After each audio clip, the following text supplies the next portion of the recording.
बार बार जो ये चर्चा की जाती है कि राइजर दल किसके इशारे पे चलता है, तो ये वहाँ जा रहा है कि नहीं, पहले वो अपने गिरेबान में झांक के देखे, फिर हमारा क्या है वो हम लोग हमारा देख लेंगे। देखिए, मैं उनसे कहना चाहूँगा कि कौन हमारी पार्टी से किसका आदमी है, क्या है, ये हम हमारा देख लेंगे।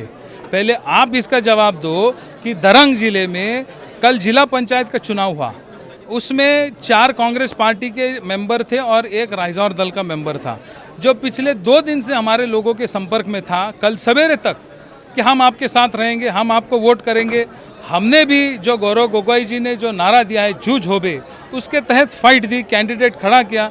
हालांकि उसमें भी बहुत दबाव डाला गया कि कांग्रेस पार्टी कैंडिडेट नहीं दे, लेकिन हमारे लोगों ने डट के सामना किया, इलेक्शन करवाया। उस इलेक्शन प्रक्रिया में लास्ट मिनट पे उनके कैंडिडेट ने 3 ठप्पे लगाकर अपना वोट इनवैलिड करवाया। ये क्यों हुआ? हमारे लोगों ने पूछा तो उसने कहा मुझे बोला गया करने के लिए, ऐसा मुझे मेरे लोगों ने बताया। तो ये क्यों हुआ और इससे किसका फायदा हुआ?